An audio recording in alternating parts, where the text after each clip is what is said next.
Subscribe करें और bell दबाएं ताकि कोई खबर रह न जाए।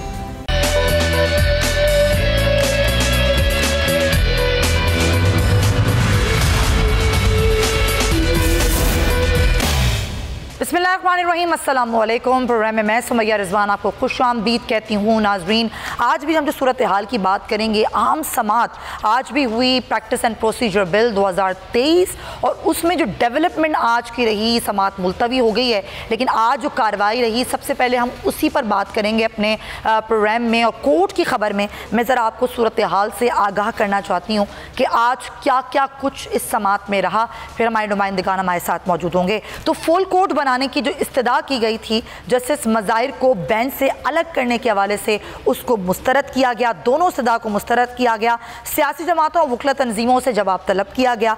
पार्लिमानी कार्रवाई का रिकॉर्ड भी तलब किया गया। अदालत ने पार्लियामेंट की कार्रवाई के मिनट्स पेश करने का हुक्म दिया। बिल के खिलाफ दायर दरख्वास्तों पर सुप्रीम कोर्ट के 8 रुकनी लार्जर बेंच ने समात की आज। और गुज़िश्ता हुक्मनामा उबूरी नौयत का था।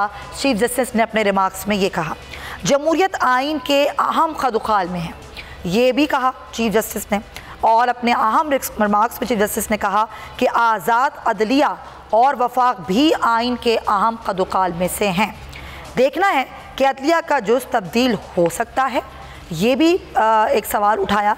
चीफ जस्टिस ने कहा कि लार्जर बेंच को बेहतरीन मुआवनत फराहम करनी होगी। ये भी कहा कि ये कोई आखिरी समात नहीं, हम सबको सुनेंगे। हमारा गुज़िश्ता समात का हुक्म इम्तना बरकरार है। अदलिया की आज़ादी बुनियादी हक़ है। अदलिया की आज़ादी के हवाले से ये मुकदमा मुनफरिद नौयत का है। ये तमाम तर सूरत हाल जो है वो आज की समात में रही। लेकिन एक रिमार्क्स जो कि बड़े अहम थे चीफ जस्टिस के हवाले से कि जो सियासी जमातें हैं वो इंसाफ नहीं चाहती, बल्कि वो अपने मनपसंद के फ़ैसले चाहती हैं। ये बड़े आम रिमार्क्स थे। और ये जो रिमार्क्स दिए हैं चीफ जस्टिस मरतब बंदियाल ने, उन्होंने कहा कि अपनी मनपसंद फ़ैसले चाहती हैं। तो एक्चुअली आज की समात में हुआ क्या, हमारे नुमाइंदगान हमारे साथ मौजूद हैं, उनको हम वेलकम करते हैं। तैयब बलोच मेरे साथ हैं, बहुत शुक्रिया तैयब आपका। और हुसैन चौधरी भी मेरे साथ मौजूद हैं। तमाम नुमाइंदगान का बहुत शुक्रिया। सबसे पहले तैयब, मैं आपसे जानना चाहूँगी, हमने बता तो दिया कि क्या क्या रिमार्क्स किए गए समात में, क्या क्या कुछ हुआ, लेकिन जो इस्तदा की गई थी फुल कोर्ट बनाने के हवाले से, वो क्यों मुस्तरद हुई?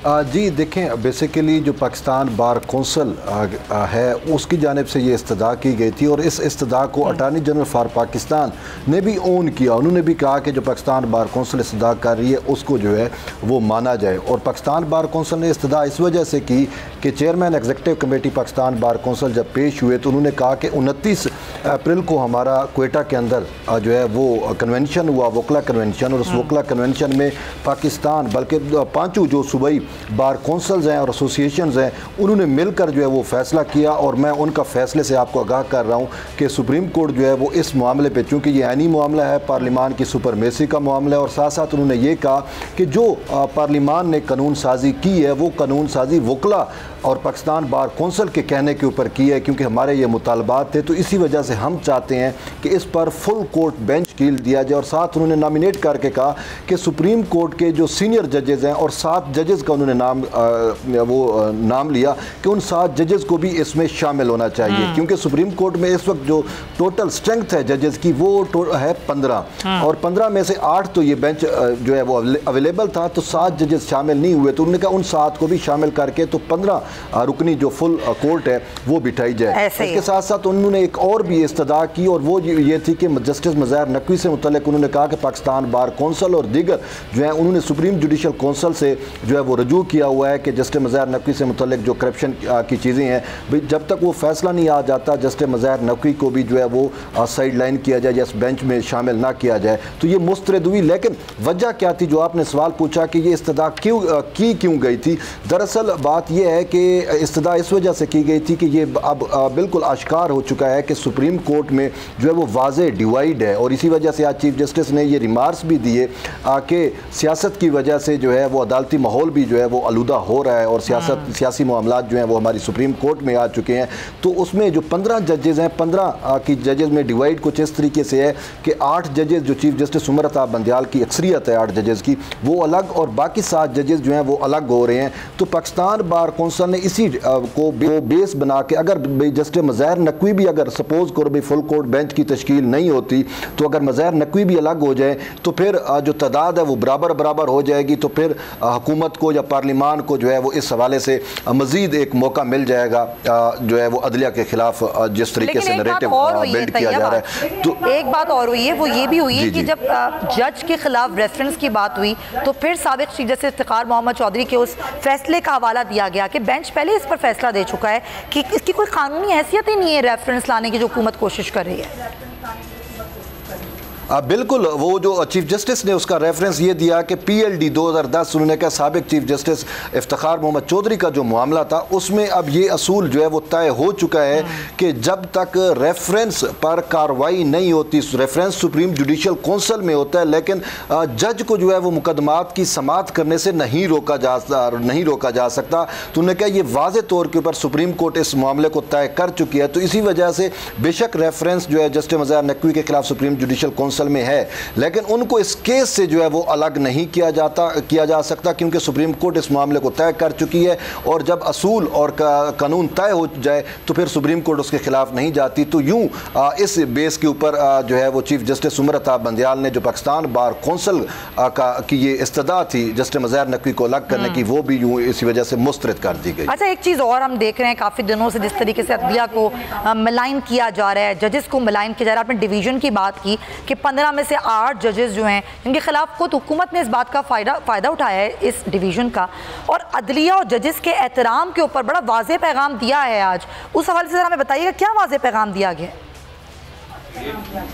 जी, जब पाकिस्तान बार कौंसिल के नुमाइंदे की जानिब से जो है, या पाकिस्तान बार कौंसिल के जो चीफ एग्जीक्यूटिव कमेटी के मेंबर हैं, उन्होंने जब ये बातें की जस्टिस मज़हर नकवी की और फुल कोर्ट और ये सारी बातें, तो चीफ जस्टिस ने कहा कि आप अपने इदारे का तो लिहाज करें। उन्होंने कहा कि देखें बात बड़ी सिंपल सी है। उन्होंने कहा मैं अपनी थाट्स शेयर करना चाहता हूँ, चीफ जस्टिस ने कहा। तो उन्होंने जो अपनी थाट्स शेयर की हैं उसमें उन्होंने कहा कि तमाम जजेस रिस्पेक्टेबल हैं, रिस्पेक्टेड जजेस हैं। उन्होंने कहा कि जब तक जजेस और अदलिया के वकार का ख्याल नहीं रखा जाएगा तो फिर सुप्रीम कोर्ट में या अदलिया में कौन फिर इंसाफ लेने आएगा। तो इसी वजह से उन्होंने कहा आप तो खुद बार जो है वो बेंच का हिस्सा होती है, जब आप जो है इन जजेस को इज्जत नहीं देंगे तो फिर कौन हमसे इंसाफ लेने के लिए आएगा। तो इसी वजह से उन्होंने कहा हमने चले जाना है, पाकिस्तान बार कौंसिल ने भी इधर रहना है, सुप्रीम कोर्ट ने भी इधर रहना है। तो हमें अपने मफाद और अपनी चीज़ों से बढ़ के जो है वो आगे देखना चाहिए, इदारे के वकार की तरफ देखना चाहिए। और चीफ जस्टिस ने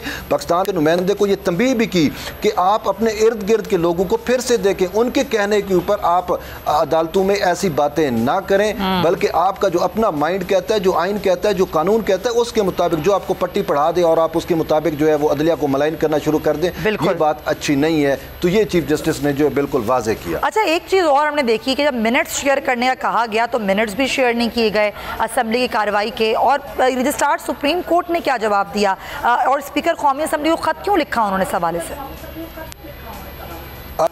जी देखें, बिल्कुल जैसे आपने कहा कि स्पीकर कौमी असम्बली को, पहले अगर आप देखें कि स्पीकर कौमी असम्बली ने सुप्रीम कोर्ट को ख़त लिखा था, तो अब उसका जवाब जो है वो रजिस्ट्रार सुप्रीम कोर्ट की जानिब से वाज़े तौर के ऊपर दिया गया, और रजिस्ट्रार सुप्रीम कोर्ट ने जो है वो स्पीकर से जो पार्लिमानी कार्रवाई हुई है, जितने भी इजलास हुए हैं उनका रिकॉर्ड तलब किया। मैं आपको बता दूं कि जो रजिस्ट्रार सुप्रीम कोर्ट के ख़त में कहा गया है कि 6 अप्रैल, 10 अप्रैल, 17 अप्रैल, 26 अप्रैल और 27 अप्रैल के जो पार्लिमान के इजलास हुए हैं उसका जो है वो तमाम रिकॉर्ड जो है वो सुप्रीम कोर्ट में पेश किया जाए, या मतलब रजिस्ट्रार ऑफिस को दिया जाए।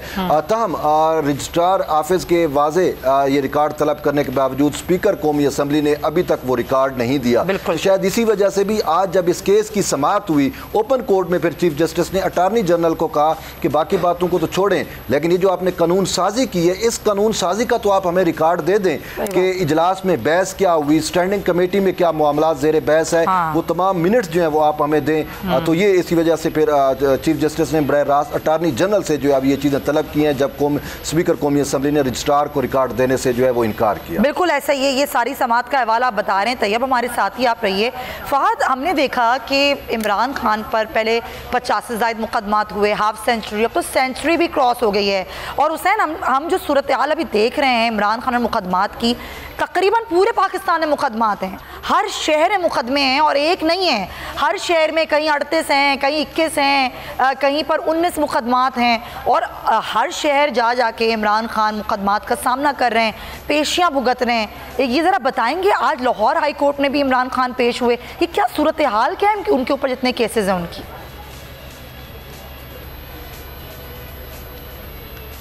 जी देखें, साबिक वज़ीर-ए-आज़म जो इमरान खान है और उन्होंने इस्लामाबाद हाई कोर्ट से भी रजू कर रखा है और उन्होंने जो दरख्वास्त दायर की है उसमें कहा है कि 121 जो मुकदमात हैं वो उनके ख़िलाफ़ है। इसी नोयत की एक दरख्वास्त जो है वो आज हमने देखी कि इस्लामाबाद हाई कोर्ट तर्ज की लाहौर हाई कोर्ट में भी जो है वो पहले से दर्ज थी और उसमें यही जो है वो इस्तदा की गई थी कि जो 121 मुकदमात में इमरान खान को मुल्ज़िम किया गया है उसमें कार्रवाई जो है वो रोकी जाए, क्योंकि ये मुमकिन नहीं होता कि हर रोज़ केसेस जो है वो नए बनाए जा रहे हैं और नए केसेस में इजाफा किया जा रहा है और रोज़ाना जाकर ज़मानत जो है वो ली जाती है, ज़मानत जो है ना मंजूर की जाती है।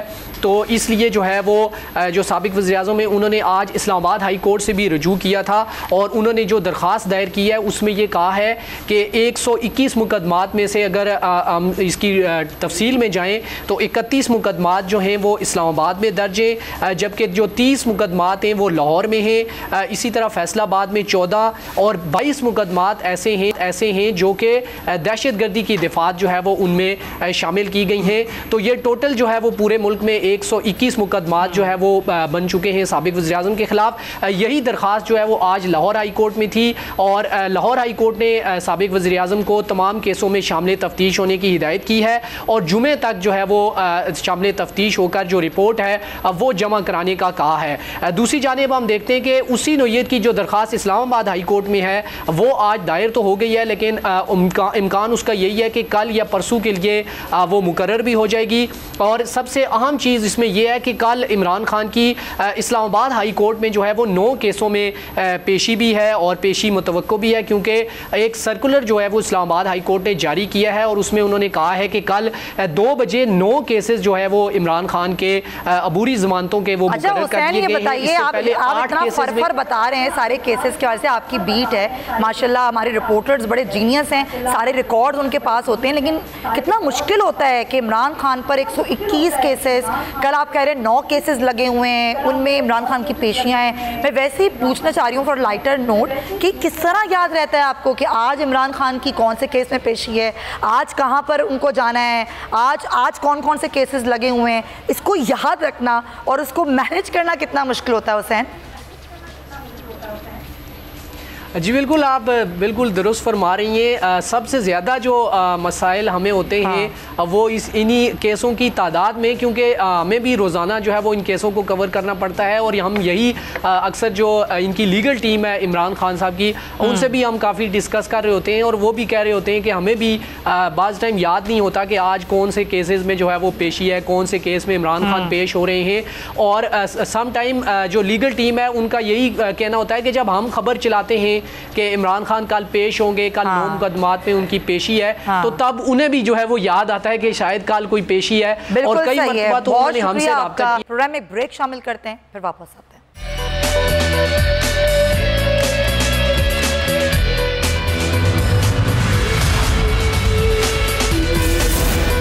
वेलकम बैक टू द नाज़रीन। और सबसे बड़ा सवाल जो मुल्क में इस वक्त गर्दिश कर रहा है वो ये है कि अब पंजाब में 14 मई को इंतखाबात होंगे या नहीं, और सुप्रीम कोर्ट का फैसला बरकरार है। सुप्रीम कोर्ट ये भी कह चुकी है कि फ़रीक़ैन आपस में मुज़ाकरात करें। हमने देखा कि हुकूमत और पाकिस्तान तहरीक इंसाफ के दरमियान 2 राउंड्स हो चुके हैं मुज़ाकरात के, लेकिन उसके बावजूद जो मुखालिफ एक बयानात का सिलसिला है, हाथ में हुकूमत के कुछ लोगों की तरफ से मुसलसल एक ये कहना चाहिए कि बयानात का सिलसिला हो रहा है, जिस पर शाह महमूद कुरैशी साहब ने यह भी कहा कि बयानात अगर दिए जाएंगे तो वो सबूताज करेंगे मुज़ाकरात के अमल को, और उस पर वजाहत भी मांग ली गई है। साथ ही साथ आज फवाद चौधरी ने भी एक न्यूज़ कॉन्फ्रेंस की और उसमें भी उन्होंने कुछ इसी तरह की बात की। उन्होंने कहा कि आज भी मुज़ाकरात होने हैं, आज आखिरी रोज़ है मुज़ाकरात का, लेकिन सवाल ये कि मुज़ाकरात से कुछ निकलेगा या नहीं। और शुरू दिन से जब ये मुज़ाकरात शुरू भी नहीं हुए थे, ये सवालात बार बार उठाए जा रहे हैं और ये पूछा जा रहा है कि बड़ी अच्छी बात है, खुशआइन बात है कि बैठा जा रहा है दोनों फरीक़ैन की जानिब से, हुकूमत और तहरीक इंसाफ एक टेबल पर बैठ कर बात कर रहे हैं, लेकिन क्या इस बैठ कर बात करने से मसाइल का हल निकलेगा? क्या ये मुज़ाकरात नतीजा खेज होंगे या नहीं?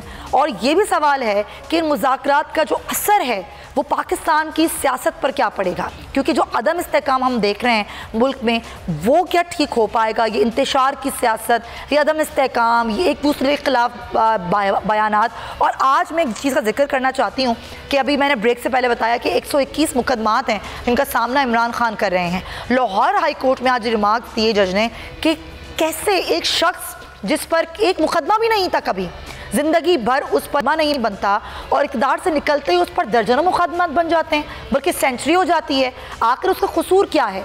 या फिर ये एक शख्स को इंतखाबात से दूर रखने के लिए उसको मुकदमात में उलझाया जा रहा है? ये कोई और नहीं कह रहा बल्कि अदालत कह रही है। मखदूम शहाबुद्दीन मेरे साथ मौजूद हैं, सीनियर एंकर पर्सन है, तज़ियाकार है, उनको मैं वेलकम कहूँगी अपने शो में। मखदूम, बहुत शुक्रिया।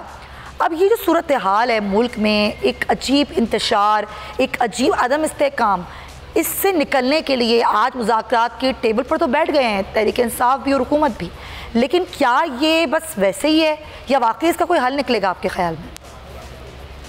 देखें, इसमें thank you very much for having me. जो सबसे इम्पॉर्टेंट चीज़ है वो ये है कि जब से ये मुज़ाकरात हो रहे हैं, और आप ये देखें कि मुज़ाकरात का जो तीसरा दौर है, जो आज सुबह 11 बजे होना था, लेकिन अब वो रात को 9 बजे होना है, और इससे पहले जो 2 मुज़ाकरात के दौर चले वो बैक टू बैक हुए, फिर एक तवील वक्फा भी हमने देखा।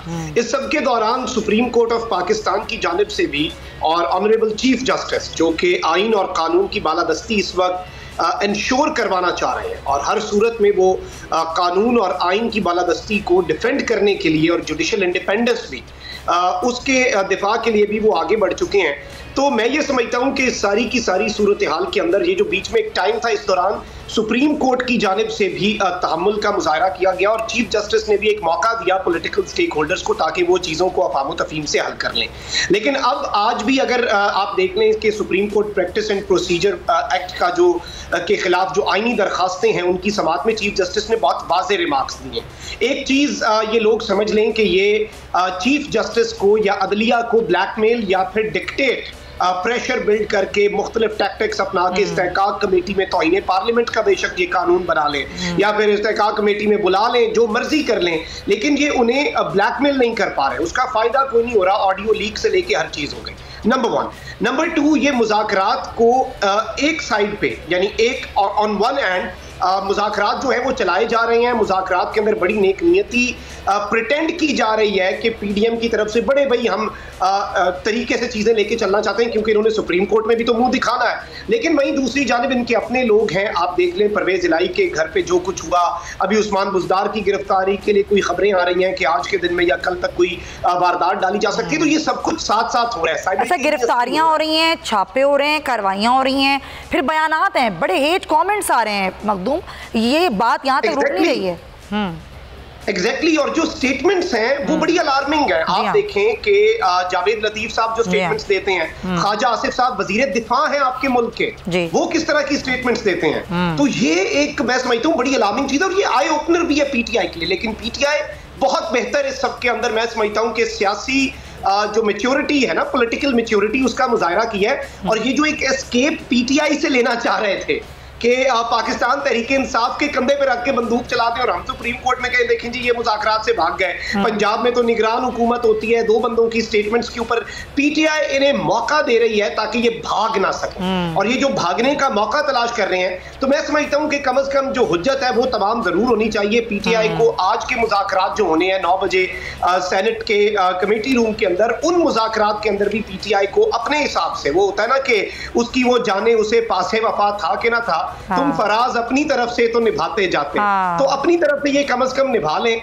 अगलों का कोई ज्यादा एक्सपेक्टेशंस ना रखी जाए, क्योंकि मुआहदा हो भी गया तो गारंटी कौन देगा, ट्रस्ट डेफिसिट कितना है, गारंटी तो बाद की बात, ट्रस्ट डेफिसिट ही नहीं खत्म हो रहा बल्कि बढ़ता जा रहा है। इनके अपने आधे लोग बीच में से आके ऐसी स्टेटमेंट्स देते हैं कि ये फितना है, इसके साथ मुज़ाकरात नहीं होने चाहिए, अच्छा है मुज़ाकरात नाकाम हो जाए। मतलब आपका वज़ीर दिफा अगर नेशनल टेलीविजन पर आकर कहता है अच्छा है खान जल्दी जल्दी जलसे शुरू करें, कहीं ये मुज़ाकरात का ये जो एक सिलसिला चला हुआ ये जल्दी रुक जाए, तो आप यहीं से समझ जाए इसमें फिर ऑब्वियसली इन्होंने कुछ ऐसे किरदार रखे हुए हैं जो आगे चल के सिचुएशन को हाईजैक कर सकें। मौलाना फजल रहमान साहब वो मुज़ाकरात से बाहर, उनका अपना स्टेटमेंट है, वो उनकी अपनी लॉजिक्स हैं।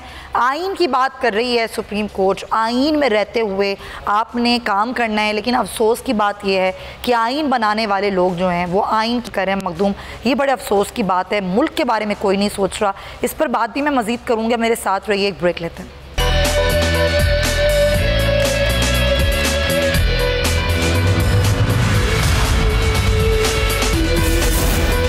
Welcome back to the show नाजरीन। सेनेटर एजाज चौधरी भी पाकिस्तान तहरीक इंसाफ के रहनुमा में ज्वाइन कर चुके हैं। एजाज साहब बहुत शुक्रिया, कैसे हैं आप, ठीक ठाक हैं सर?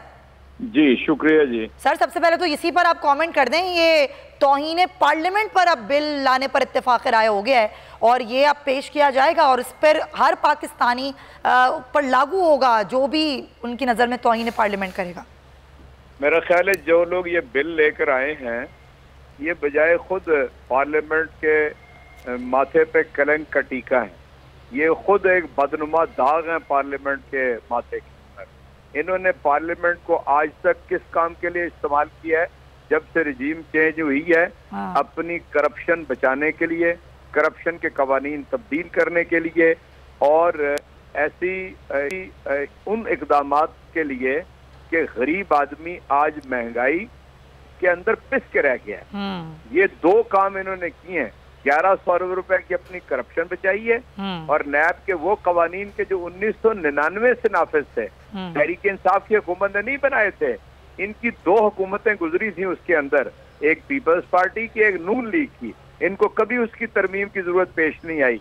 इनको तरमीम की जरूरत उस वक्त पेश आई जब 3.5 साल के लिए तहरीक इंसाफ की और इमरान खान की हुकूमत आई, शिकंजा इनके गर्दन के अंदर कसा गया, तो इन्होंने रिजीम चेंज के बाद जो सबसे बड़ा काम किया ये किया। उसके अलावा यानी आम आदमी बमुश्किल अपनी जिंदगी 1 साल पहले भी गुजार रहा था, कोई आसान नहीं थी, लेकिन इन्होंने तो महंगाई को 3 गुना कर दिया। कहाँ 12% इन्फ्लेशन और कहाँ 48-49% इन्फ्लेशन। इससे आप अंदाजा लगा लें कि ये खुद बजाय खुद ये 13 की 13 पार्टियां पार्लियामेंट के माथे के ऊपर बदनुमा दाग हैं, क्या धब्बा है। अब आ जाते हैं कि जो तकरीर आज ख्वाजा आसिफ ने की है, जी जी। आप मुझे बताएं, ऐसे लग रहा था कि जैसे किसी दुश्मन मुल्क से मुखातिब हो ये तो, और ये कह रहा था हमारे सामने एक अदारा है। मैं नहीं समझ पाता कि जो पिछले साल यानी 9 नवंबर की रात 12 बजे वो सुप्रीम कोर्ट कोई और थी क्या? कोई और जज थे? ये जो 3 जज इस वक्त बैठे हुए हैं या 8 जज इस वक्त बैठे हुए हैं एक बेंच के अंदर, इन्हीं में से वो 5 जज थे जिन्होंने तहरीक इंसाफ की हुकूमत को यानी हटाने में फैसला कुन यानी रोल अदा किया था।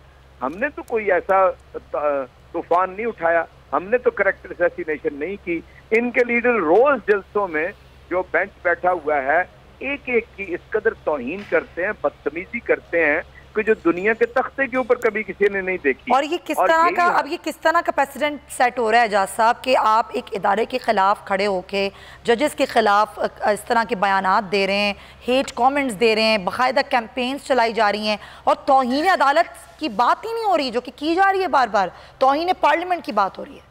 देखिए मैं आपको एक बात बताता हूँ, असल में इस वक्त जो सबसे ज्यादा खतरा है ना जी जी। वो पाकिस्तान के आइन को खतरा है। बिल्कुल, पाकिस्तान के आइन के अंदर ट्राइकोटमी है, यानी पावर को 3 हिस्सों में तकसीम किया गया है, अदलिया, मुकन्नना और इंतजामिया, ये 3 अदारे हैं। और चौथा यानी हम जमहूरी निज़ाम के अंदर समझते हैं वो चौथा जो पिलर है वो आपका मीडिया है, ऐसा ही है, आजाद मीडिया। ऐसा ही आज आप देख लीजिए इन्होंने अदारों का तसादुम शुरू करा दिया, सुप्रीम कोर्ट और पार्लियामेंट को आमने सामने लेकर आ गए और सुप्रीम कोर्ट के वो यानी इख्तियारात के जो आइन ने उसे दिए हैं उसके ऊपर ये कदगन लगा रहे हैं। और अगर आप कोई तरमीम करना चाहते हैं तो 2/3 अक्सरियत से। और बिल्कुल सही बात है कि भाई पीटीआई भी असेंबली में हो, 2/3 अक्सरियत हो, कोई मुखालिफ भी खड़ा हो। यहाँ पर तो कुछ समझ ही नहीं आ रहा है बिल्स किस तरह पास हो रहे हैं। सर वक्त की कमी है, आप मेरे साथ ही रहिए। मखदूम शहाबुद्दीन, ये हो क्या रहा है मुल्क में, किस तरह की सूरत हाल पे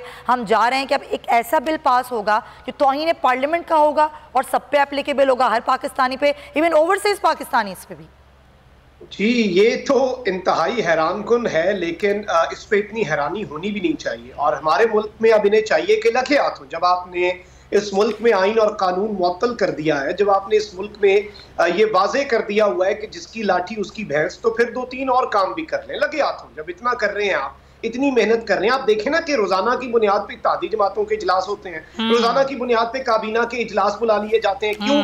इसलिए नहीं कि अवाम को रिलीफ दें, इसलिए नहीं कि मुल्क की मईशत को संभालें, इसलिए कि जी सुप्रीम कोर्ट पे हमला करना है। अब एक काम करें, लगे हाथों तौहीने माफिया का कानून भी बना दें इस मुल्क के अंदर, तौहीने करप्शन का भी बना दें कि किसी ने अगर करप्शन के खिलाफ बात की तो उसे हम लटका देंगे। क्योंकि हमजा शहबाज जैसे कहते होते हैं ना कि करप्शन तो होती रहती है, ये इसे नॉर्मलाइज करते होते हैं। तो ये एक और काम भी करें कि पूरी कौम को ये बता जो काम ये हुकूमत करने आई थी, आप बिल्कुल दुरुस्त फरमा रहे हैं मखदूम शहाबुद्दीन, लेकिन वक्त की कमी है। Thank you so much Ejaz Chaudhry साहब, आपका भी बहुत शुक्रिया। हुकूमत करने आई थी, यानी कि महंगाई कम करने, आम आदमी को रिलीफ देने, वो तो ऐसा लग रहा है भूल ही गए हैं। उसके अलावा अपने आप को रिलीफ देने के लिए और अपने लिए तमाम खवानीन भी बनाए जा रहे हैं और तमाम आसानियाँ पैदा की जा रही हैं, लेकिन ये आवाम आपसे सवाल पूछेगी और वोट के ज़रिए पूछेगी। प्रोग्राम का वक्त ख़त्म होता है, अपना ख्याल रखिए, अल्लाह हाफ़िज़।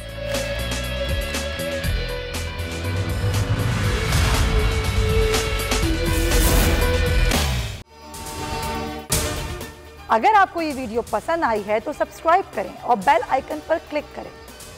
हवाए नफ्स की है हुक्मरानी, लुटेरा कर रहा है पासबानी।